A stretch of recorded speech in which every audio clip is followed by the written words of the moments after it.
இங்க அடிப்படை என்னன்னா, திமுகவை மக்கள் வெறுக்கிறார்களானா? ஆமாம் வெறுக்கிறார்கள்.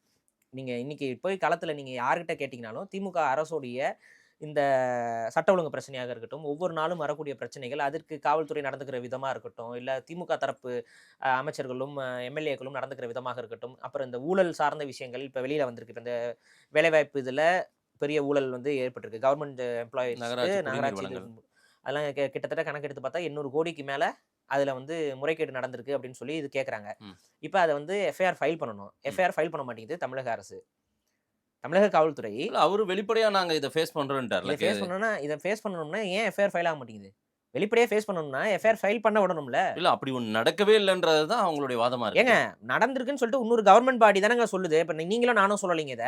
ம். அமலாக்கத்துறை சொல்லுது அப்படின்னா, அமலாக்கத்துறையோட பரிந்துரையில அவங்க பதிவு பண்ணணும் இல்லைங்க. இப்ப இவங்க இல்ல பண்ணல. அமலாக்கத்துறைன்றது என்ஃபோர்ஸ்மென்ட் டைரக்டரேட்ன்றது தமிழ்நாட்டை நோக்கி மட்டும் தான் வருதே. வேற எந்த ஸ்டேட் அதுல பக்கமும் போலயே. அதுல நீங்க சொல்றதுல நியாயம் இருக்கு. ஆ. கண்டிப்பா இந்த அமலாக்கத்துறை வந்து பாஜகவுடைய ஒரு ஏவு சக்தியாக வந்து இவங்க அரசியல் பண்றாங்கங்கிறதுல எனக்கு மாற்று கருத்து இல்ல. ம். நான் கேட்கிறேன், நீங்க உண்மையிலேயே நல்லவராக இருந்தால், நீங்க திருடவில்லை என்றால், அதாவது யோக்கியனுக்கு இருட்டுல என்ன வேலைன்னு ஒரு ஒரு பழமொழி இருக்கு. ம். கேள்விப்பட்டிருப்பீங்க. ம். யோக்கியனுக்கு இருட்டுல என்ன வேலை? எதுக்கு இந்த மாரி ஒரு ஒண்ணுமே இல்லாம இப்படி ஒரு அவதூற வந்து யாராவது சொல்லிட முடியுமா? இப்ப ஒரு இவ்ளோ முறைகேடு ஆயிருக்குங்கிறதுக்கு பேசிக் எவிடன்ஸ் இருந்தா தானே அமலாக்கத்துறையினால அத பேச முடியும். ம். அந்த முறைகேடு எவ்வளோ அமௌண்ட் ஆயிருக்கு, எவ்வளோ என்ன, ஏது அப்படிங்கிறதுல வேணா கூட குறைச்சிருக்கலாம். ம். ஆனா அங்க ஒரு முறைகேடு இருக்குங்கிறதே நம்மளால மறுக்க முடியாதுல்ல. சரி. ஆனா அப்படிலாம் ஒண்ணுமே நடக்கவே இல்லன்னா கற்பனையில வாழுதா அமலாக்கத்துறை?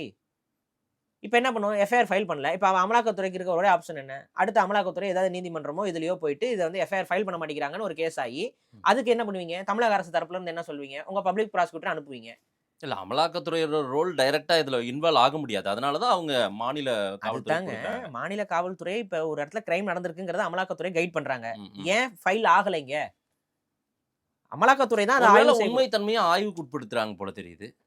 இது உண்மைத்தன்மை ஆய்வுக்கு உட்படுத்துறதுக்கு தாங்க சிஎஸ்ஆர் போடணும், எஃப்ஐஆர் பண்ணணும். ம். எஃப்ஐஆர் பண்ணனும்னா உடனே தூக்கி எல்லாத்தையும் ஜெயில்ல தூக்கி போடவா எஃப்ஐஆர் போடுறாங்க? எஃப்ஐஆர்ங்கிறது என்ன? விசாரணை தான். விசாரணை தானே. விசாரணையே பண்ண மாட்டேன்னு கண்ண மூடுறது என்னது? ம்.